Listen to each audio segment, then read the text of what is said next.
How can you keep your practice website fresh and engaging even when you don't have new projects to showcase?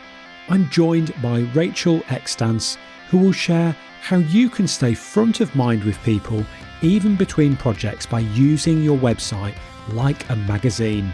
In this episode of Architecture Business Club, the weekly podcast for small firm founders who want to build their dream business in architecture and enjoy more freedom, flexibility and fulfillment in what they do. I'm John Clayton, your host.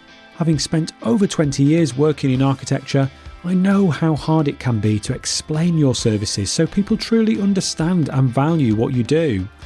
Many firms struggle with this, but by sharing your stories on podcasts, you can become the trusted voice in your market, grow your brand and attract much better clients.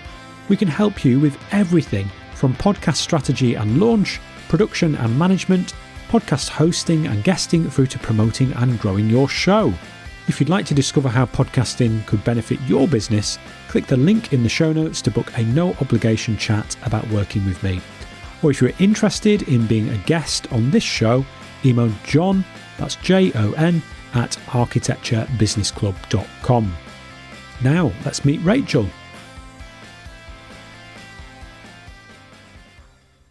Rachel Extance has been writing professionally for more than 20 years, first as a journalist and now as a copywriter and blogger.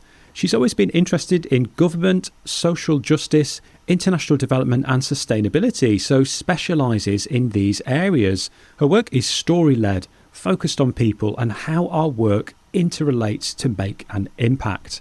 Rachel excels at simplifying complex topics for the public and writing for different audiences. And she also runs the excellent Rachel's Writing Club for business owners that like to write but struggle to do it on their own. So to learn more, head over to rachelextance.com/RWC or click the link in the show notes. Rachel, welcome to Architecture Business Club. Thank you for having me. It's great to be here. Yeah, great to have you here. We've known each other for a little while, haven't we? I can't think where we met originally. It might have been at a conference like Atomicon or something potentially. I'm not sure, but a few years now. Yeah. So before we get into our topic, could you tell me a little bit about what you like to do outside of work? Outside of work, I listen to music a lot, theatre and travelling, particularly train trips. So going on sort of epic things. We've done like the East Coast of America by train, so Boston down to Washington, Sri Lanka by train. We're planning a trip in the summer, going over to Switzerland and Italy. So yeah, those sorts of adventures. Fantastic. Yeah, I love travelling by train. It's one of my favourite modes of transport. And I know you mentioned music there. I know that you're a huge Pet Shop Boys fan, aren't you? I am, yeah. And how many times have you seen them? Oh my goodness, how many times have I seen them? Probably not that much for somebody who's a huge fan, but that's mainly because just life never really seems to put me in the right place. But about 4 or 5 times. Oh, wow. Yeah, so quite a few. Cool. And they're playing in Norfolk. They are. In a few months' time after the time of this recording. So, I mean, annoyingly, you can always... I can't go, but yes. People keep messaging me going, do you know that they're playing Sandringham? Yes, I do. I would love to, but I can't. Yeah. Oh, well, maybe on the next tour. So, Rachel, we are going to talk about how we could use our website like a magazine so that we can still keep ourselves front of mind with people between completed projects and, between those times when we show off our work, particularly in the case of architects and architecture practices where they might have some lovely photos of a completed project that they're very keen and eager to show off on their portfolio on the website. But what do we do in between those projects? So when you talk about using your website like a magazine, what do you mean? Could you explain that to us? So, as you said, you're going to have these periods in between where if you're starting out your architecture practice, you haven't got anything to start with. But if you are established, you're going to have those points in between these projects. And keeping your website means you're more likely to rank higher on search engines like Google because they like to see a website that's updated.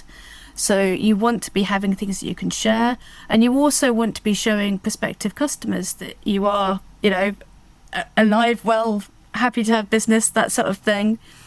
So when you think about using it, most people don't really think about all of the different things that they can do with the website, all of the stories they can tell.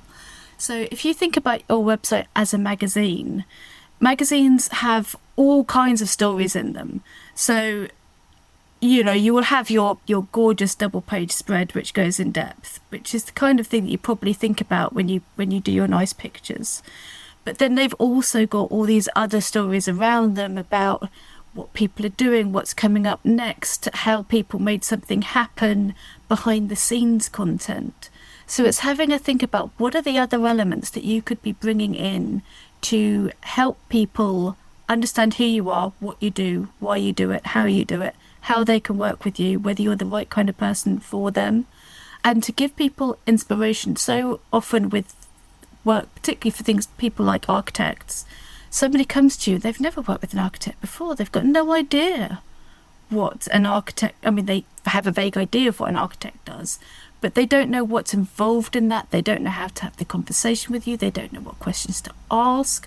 They might feel a little bit on the back foot. They don't want to come across as being stupid because they feel like I can't really ask that. So you have an opportunity to answer those questions for them, to give them that background information, and to give them the confidence to pick up the phone and say, hello, could we have a consultation with you, please? I love this.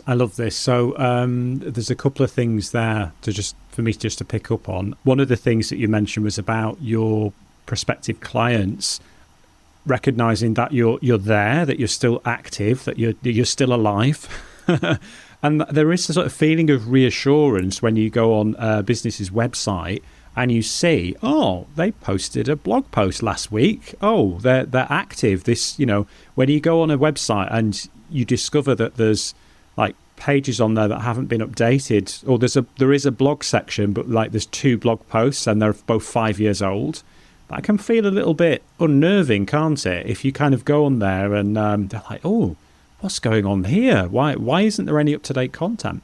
And the other thing, that the explanation that you've given us there about using it like a magazine, immediately when you said that, I was thinking about those sort of glossy home design magazines that we see on the shelves in WH Smith's, or there are other newsagents exist, but those magazines that we see, like Real Homes and Home Building and Renovating, Self-Build and Design, that when you browse through those publications, that it is not back-to-back portfolio photos. They do have those big features that you mentioned, but between that, there's all sorts of other articles in there that makes up that whole magazine. So that when you said it, I was like, oh yeah, that makes so much sense. Like, why don't more people treat their websites that way?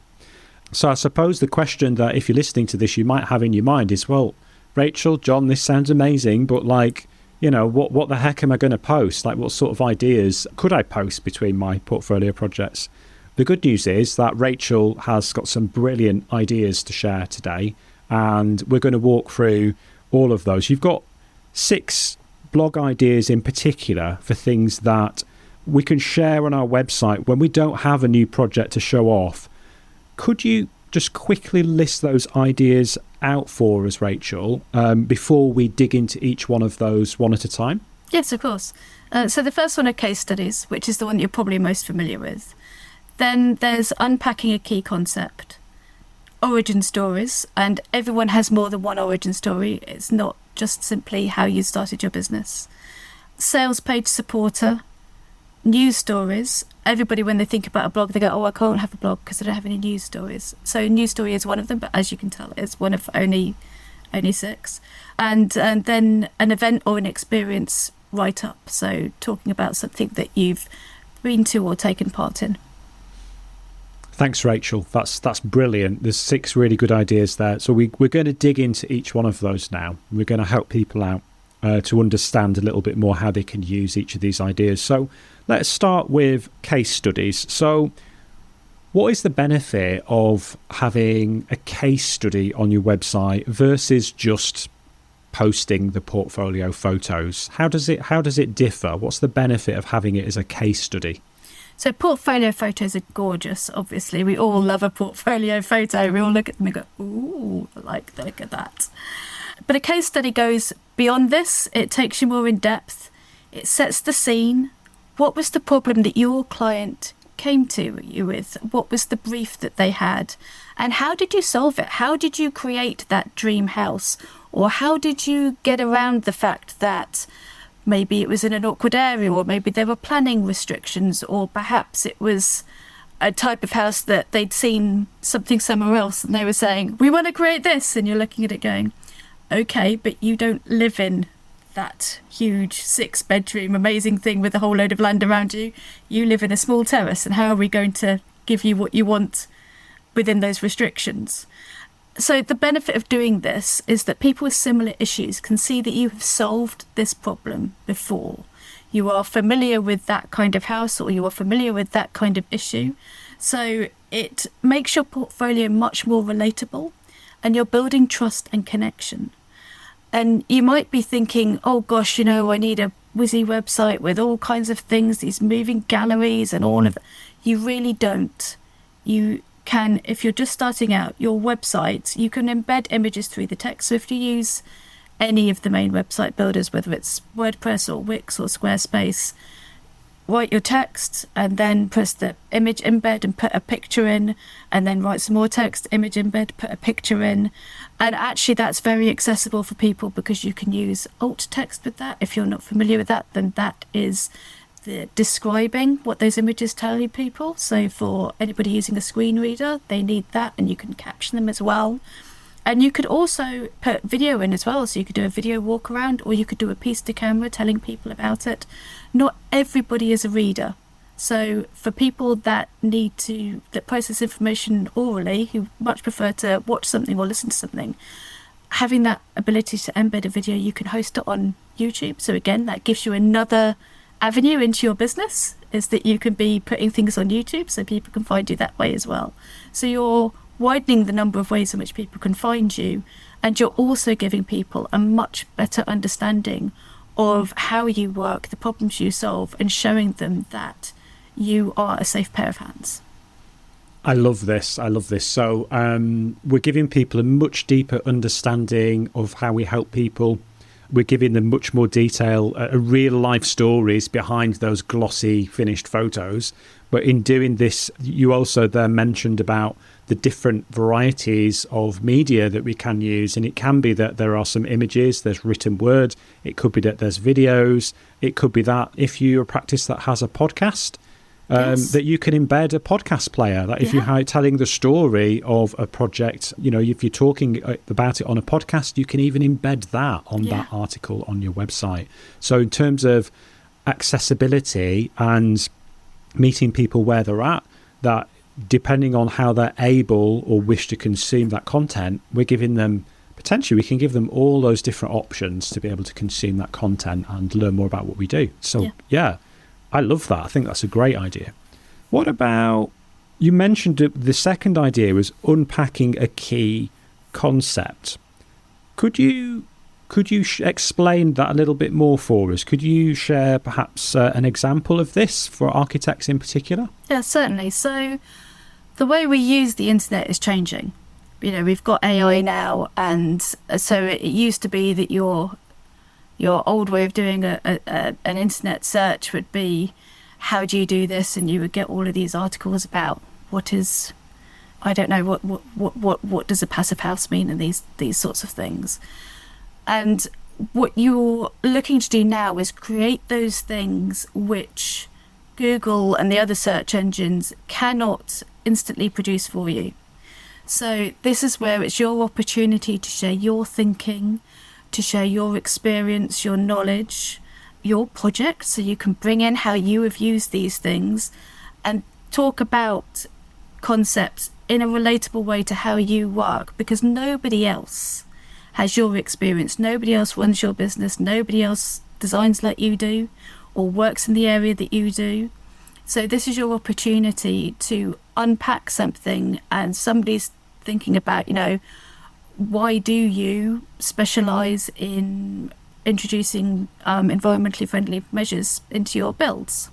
well, we do it like this. And people might have questions about, well, what are the costs of this? Or I can't afford that. It's going to add another 30,000. And you could say, well, actually, if we do this and we do that, you've got these benefits. And you're able to talk in much more detail. If you think about the fact that when people come to you, they've probably been thinking about getting some work done. Now, they could be at any stage of that. It could be an idle, I've just watched Grand Designs and wouldn't it be amazing if we could do this thing, and they're sort of Googling around. Or it could be that they're at the point where like, right, yes, we can't move where we are, so we're going to have an extension.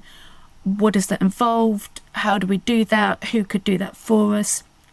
Or it could be that, unbeknown to you, they've been looking around for a little while and they've narrowed it down now, and they're like, we like the look of this company and we like the look of that company.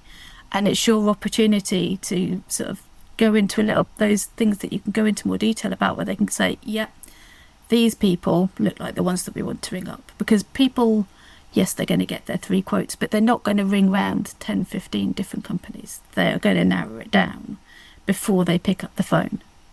So it's that opportunity to talk about, yes, we know about how to deal with an older home and insulation issues.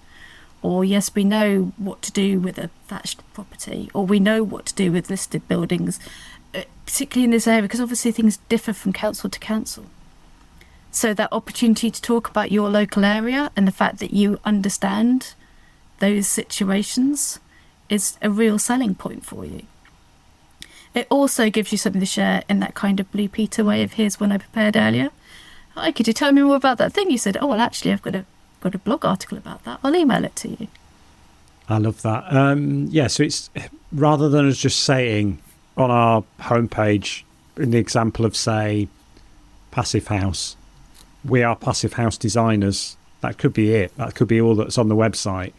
But if there was a blog article on there that was digging into that in a bit more detail, that concept, or sharing something from a particular project, a specific challenge or something, people love that sort of stuff. It's giving an actual demonstration, the kind of like show don't tell thing, isn't it? Like an actual demonstration of your expertise. And people love to see behind the scenes of how things work and what you do. So yeah, I think that's another great idea for content that we could use. And you also have so many things where you look at it and go, yep, that's fine, but would it work for my house? Yeah, absolutely. And I think as well, there'll be a lot of things that as architects or architectural technologists, design professionals, there's probably an awful lot of stuff that you're doing every day, like every week. And you might think, well, who'd be interested in this? I mean, it's not that interesting, but actually to somebody else, they'd be fascinated to see some of that work behind the scenes and to understand a bit more about the work that you do. So I think it's a really good opportunity. It is. We're so close to what we do. It's so familiar to us. We think everybody knows this. Surely everybody knows. And no, they really don't. And also when you're going onto things like social media, you are going to be bombarded with posts about architecture. You're going to feel like everybody in the world is already talking about architecture. That's simply because you work in architecture. And the algorithm goes, oh, you write about this, or you post about this. Oh, you must be interested in more things like this. And you've ended up in this little algorithmic bubble. And it's remembering that actually the people that you're working with, your clients, are not in that bubble. They will suddenly start getting sort of fed things if they're on something like Instagram. But they're not as familiar with it as you are. And they have got questions that they need answering to give them the courage to pick up the phone. Yeah. So important. Rachel, could we talk about origin stories? That was the next idea that you've mentioned. I'd like to know why we should be sharing origin stories. And also something that you mentioned earlier was that there's more than one type of origin story. So that's a little bit of a double-barreled question there, but perhaps if you could just explain what the different types of origin stories are and then why we should be sharing them. Yeah, so I don't know about you, but I varied it going to at the end of a project, like, here it is, it's fully formed, we finished it, look. But that means people don't see all of the work. They don't see the development of your thinking. They don't see the twists and turns along the way. We value things if we know that there was work involved. And we also value things if we can see the enjoyment somebody took in creating it. So sharing your origin stories gives that opportunity for somebody to go behind the scenes. It gives them the opportunity to get to know you. If you ever watch a chat show, the interviewee is highly likely to be asked, how did you start acting or singing or performing or whatever it is? And you will notice, particularly if you're a fan of, so you mentioned earlier, I'm a fan of the Pet Shop Boys, I go in search of any interview that will tell me something that's different, because all of the interviews, it's like, how did you meet? Oh, you met in this. Oh, was it a pet shop? No, it wasn't a pet shop. It was a record store. And this is what we did. And they tell this origin story repeatedly. But they will also possibly be asked the background on a key moment in their career. And so you can tell your equivalent of that. So, what led you to become an architect is one origin story. What led you to set up your own practice is another origin story. How did you start working on a project is another origin story. So we're all curious to know about how things came to be. And this is an opportunity to share those things, show the journey. You haven't just suddenly sprung up out of the ground. You are a genuine, experienced, knowledgeable architect with lots of things to share, and you know what you are doing. And your origin story is part of building that know, like, and trust factor. Oh, that's brilliant, because when I previously thought about origin stories, that I think there was that perception that there's just like one, but there isn't. You've kind of busted that myth there, that there's potentially a variety of different origin stories, whether that's for us deciding to get into architecture, to start our own practice, origin stories of projects as well. So yeah, there's a whole host of content ideas that we could work with there. That's brilliant. The other thing that you mentioned, the next idea, you call this sales page supporter. So could you explain what that is and why we need it versus just having a big sales page for that's just got everything on it? Why do we need these other articles on our website? Remember, don't forget to join the waitlist for our membership community, where you can meet other business owners who want the same thing as you. A thriving business that gives you more freedom, flexibility and fulfillment. Just go to architecturebusinessclub.com/waitlist or click the link in the show notes and enter your details so you don't miss out on this amazing opportunity to improve your business and your life. And if you're enjoying the show, then please leave a 5-star review or rating wherever you listen to podcasts. Now back to the show. Yes, absolutely. So very often we have a sales page. I mean, you could list out absolutely every single aspect of the design process, from initial call to the brief to doing the surveys. You would have an enormously long page. And you've got an issue of some people absolutely know what they want and they don't need any of it. Some people need to go into a huge amount of depth. And you want that balance on your sales page, but you also want opportunities to be sharing about other things. You don't want to always be sharing the same page over and over. So your sales page supporter gives you that opportunity to pull out key things. Maybe you have a particular methodology that you follow. Maybe you are a fan of a particular kind of work. Maybe you work in an area where there are specific planning issues that you need to be aware of, and that you are an expert in working through those things. Listed buildings, for instance, that kind of thing. It could be that you want to be able to write something about why somebody should work with you beyond a brief paragraph about, hello, this is me, been an architect for 15 years and I specialise in this kind of thing. You might want to write something else about why that particular kind of thing. Or what are the benefits of working with you on doing that? Or these are the things that you should know about doing this. Or you pick up the phone, we have a conversation, what happens next? All of these things give you opportunities to write what I call sales page supporter articles, which you can be sharing out which add extra depth to your website. It gives you more keywords. So if you're focused on SEO, you've got more things to find on Google. And it gives you more material for people who want to go down the rabbit hole. They can follow those internal links and find out more about you and really build a picture of you and see that, yes, you genuinely are interested in me as a client. You genuinely do want to help me. You understand that I don't get this stuff and I would like to know, and that I'm going to need more information. And it gives you that opportunity to share more of those messages about the features, about the benefits, without having a gigantically long sales page that somebody might never get to the bottom of.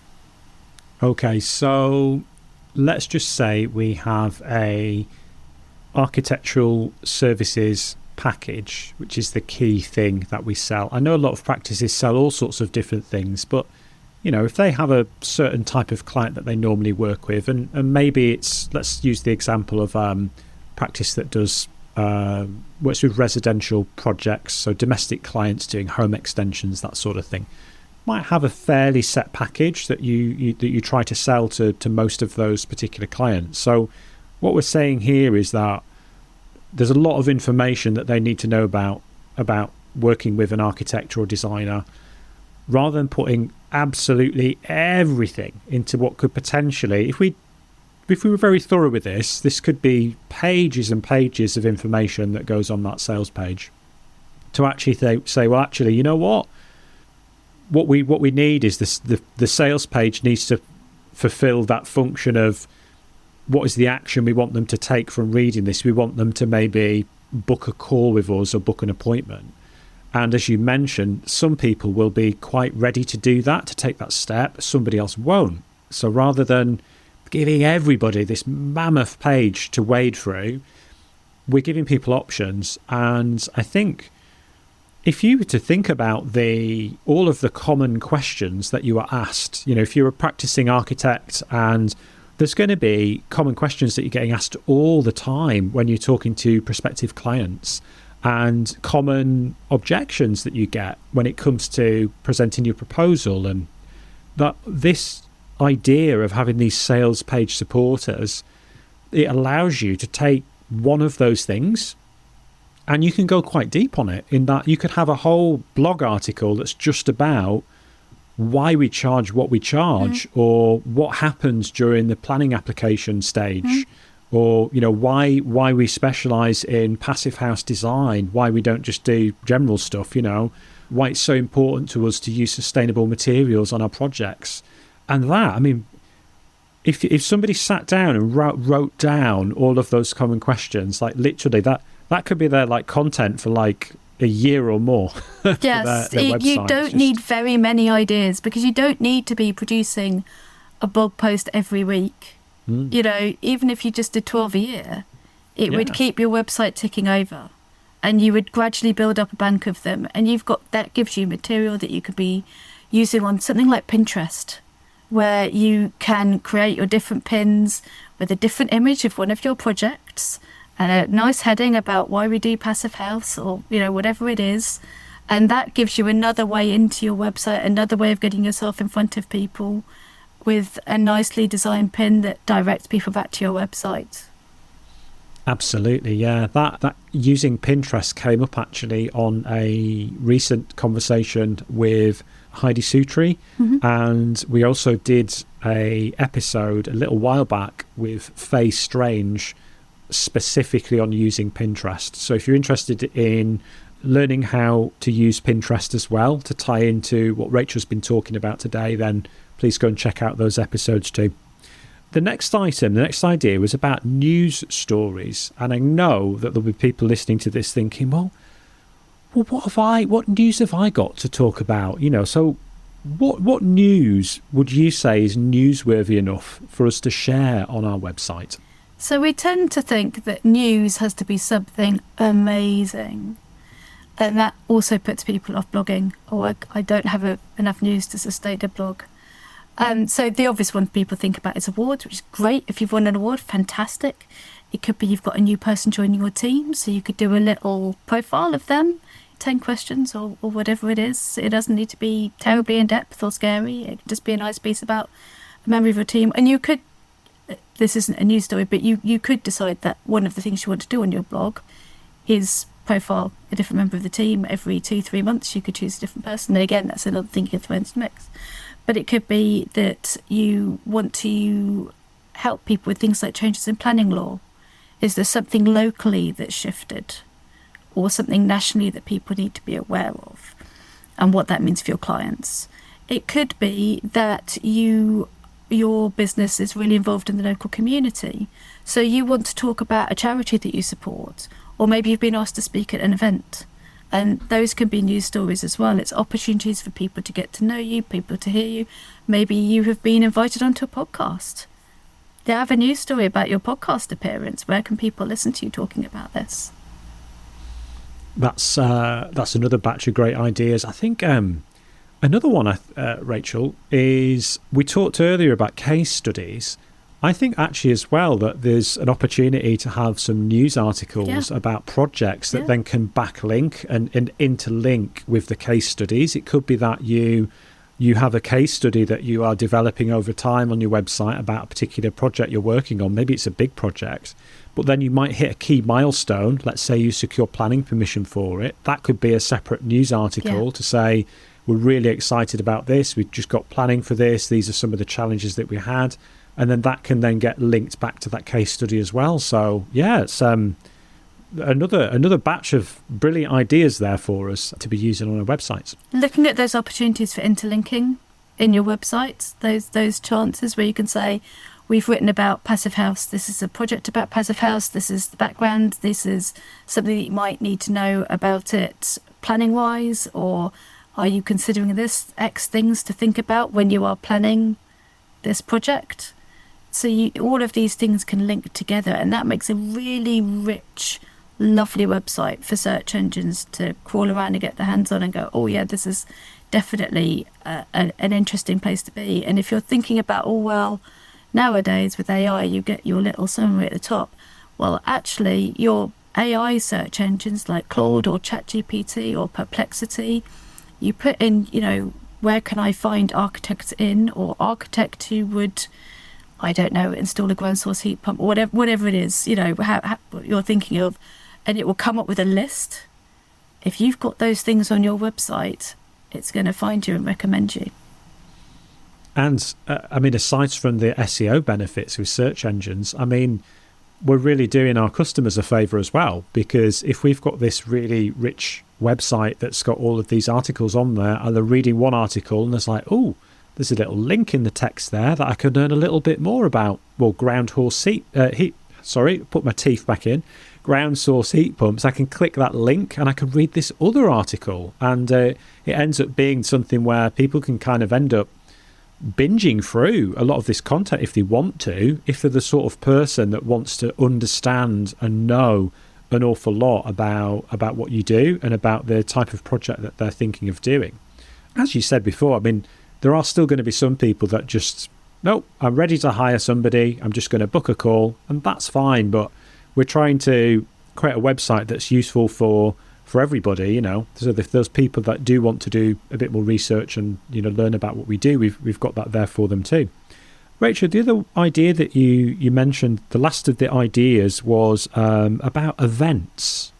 So could you share some examples of this for articles? What sort of events we could be talking about? Yeah, so I saw call this events, but it can be pretty much anything. So it's an opportunity to share continuing professional development. So maybe you've been to a conference or an exhibition, or you're part of, and again, this links back to news, maybe you are part of a business show or something like that. But it could be that you've attended a talk, or even if you've listened to a podcast episode or read a particular book that's given you some inspiration or some things to share, it's helped shape your thinking. Maybe there's something new on the market. Maybe it's that people are coming to you asking about a particular area of planning, and you're like, oh, well, actually, I did think this thing, but now I've been doing some research, and actually you could do this, or there's this new something or other, or I heard about this great idea on this. You've got that opportunity to inspire people. with all of these things, it's helping people with the art of the possible. Most people do not know what is possible. They might come with a fixed perception of what you can do with their house, or what their project will be like, what could happen with their budget. And you've got that opportunity to say, well, actually, there are these different options, or we could play around with this. Or have you considered that actually you could do this thing? And ideas that they wouldn't have had otherwise that can lead them to have a much better result. Yeah, that's great. Rachel, do you have any other tips that you'd like to share that you think would help make a great blog article? Always focus on one thing. Very often when people start writing and I'm helping them with it, they'll send something over and it is 2, 3, 4, maybe even 5 articles all in one, because you feel like you need to put all of these things in. And I sit there and I say, right, we take that bit out and that's an article over here about this. And we take that bit out and that's an article over here about this. You have got much more material than you think you do. So focus on one thing. Focus on what you want each article to do. So what is the end result of it? They get to the end of it. What do you want them to have done when they've finished reading your article? Is it that they understand about something? Is it that they're ready to pick up the phone? Is it that they're going to download something from your website? What is it that you want them to be able to do at the end of that? And read it back through and ask yourself whether it answered the question that you posed or if it sticks to the topic. Unless it's a technical issue, you do not need to be technical in your article. So you need to make it really easy for clients to understand. You're writing to one person. I think that's really important. So many people try to write to lots of people. Focus on one key client in your mind. That's people living in a terraced house, that's people living in a terraced house. If somebody is living in a rural area with gas, with oil-fired heating and, I don't know, something else that makes them unique, write an article for them. You can write about the same topic for a different audience, but make it specific. But remember, people are not trained architects, so you're thinking much more, how would they do this on grand designs? Or this is a slightly different one, it's not architecture, but it's kind of similar. Sort your life out. What's the way of doing something which is applicable to somebody's home, their situation now, rather than thinking about you're talking at a Reba event? You've got that, what's your client coming to you with? That's so true, Rachel. I think a lot of people make that mistake with their content, that they make it for their peers. So we have articles that are written that are like by an architect for an architect, rather than thinking, actually, this person's level, our actual readers that we're trying to target, their level of awareness about what we do is actually far much lower, because they're not an architect, so they don't know any of this stuff. So I think that's having that awareness of who it's for is so important. Rachel, what would be the main thing that you'd like everyone to take away from this conversation we've had today? That there are so many stories you could be sharing. You've got an awful lot of material and you don't feel like you're overfaced with it. Don't feel like you've got so much now that you're really, really busy and you don't have time to write all these things. You don't have to write all these things. But if you're not writing anything at the moment, you have definitely got stories that you can be sharing, and it doesn't need to be complicated. Oh, I totally agree. I love that. Was there anything else you wanted to say about the topic that we haven't already covered? I know it's a tip other guests have shared before, but keep a note of what you've worked on during the week, or what questions clients have asked, because they are all perfect for writing articles about. Also, if you do find writing difficult, then there are quite a few ways around this. You could ask somebody else in your practice to ask you questions, and you could record that conversation. If you do it on Zoom, I know it might seem a little bit odd to have a Zoom call with somebody in the office, but Fathom.ai will do you a brilliant transcript. You could also dictate into Word or into a Google Doc, and that gets you past that blank page. If structuring an article finds hard, then you can have a conversation with Claude, which is an AI tool, and that will help you shape what you want to say. So there are lots of ways or of creating blog post content without you having to sit down with a blank page going, I really don't like doing this, I'd love to do anything else. That's brilliant. Thank you so much for sharing those ideas. Okay, so I'd like to ask you another question, Rachel. It's not to do with blogging or anything like that. I love to travel and to discover new places, and I wondered if you could tell me about one of your favourite places and what you love about it, and it can be somewhere near or far. This is a bit too big a question because I really do love travelling. So you already know one of my favourite places, which is Cambridge, where I live. I love it because of the green spaces. It's a great place to walk around. And then my destination for far, I'm going to go Sri Lanka, which we went to on our honeymoon. We stayed at a place called Bentota by the sea. It's got gorgeous views. It's got amazing food. And for architects, there's a wonderful garden created by a landscape architect called Bevis Bauer. So that's a nice bit of inspiration if you want to go and do that. There's also a rainforest nearby if you like nature adventures.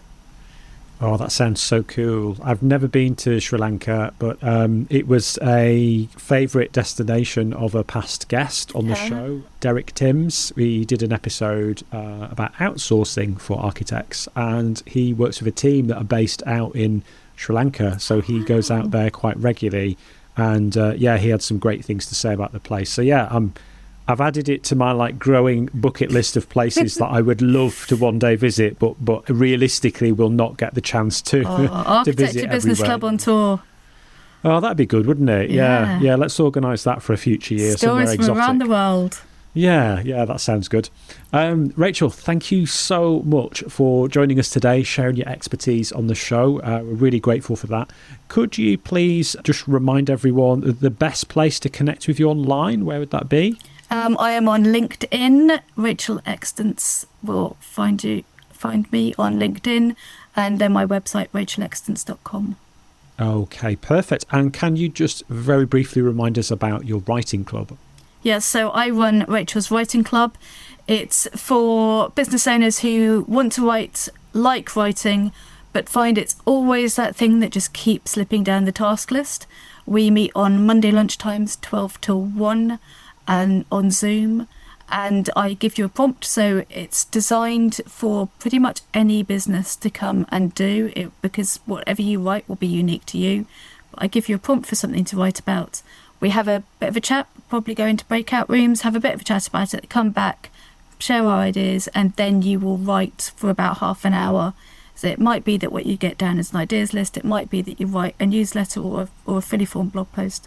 And we also do co-working as well, so that gives you that opportunity to come along and write something more in depth. So if it's that you want to put any of these ideas into action, but you're not finding the time for it, if you come along and you write with me, you can have an appointment with me, because it's much easier to keep an appointment with somebody else than an appointment with yourself. And that's rachelextance.com /RWC. Gets you the writing club. And it also gives you my writing course, which walks you through all 6 articles that we've talked about today. Brilliant. And I'll make sure that we put a link to that in the show notes. Rachel, thanks again. Great to be here. Thank you. Next time, I'm joined by Catherine Turner to learn how personal brand photography can benefit your practice. Thanks so much for listening to this episode of Architecture Business Club. If you liked this episode, think other people might enjoy it, or just want to show your support for the show, then please leave a glowing 5-star review or rating wherever you listen to podcasts. It would mean so much to me and makes it easier for new listeners to discover the show. And if you haven't already done so, don't forget to hit the subscribe button so you never miss another episode. If you want to connect with me, you can do that on most social media platforms. Just search for @Mr. John Clayton. The best place to connect with me online, though, is on LinkedIn. You can find a link to my profile in the show notes. Remember, running your architecture business doesn't have to be hard, and you don't need to do it alone. This is Architecture Business Club.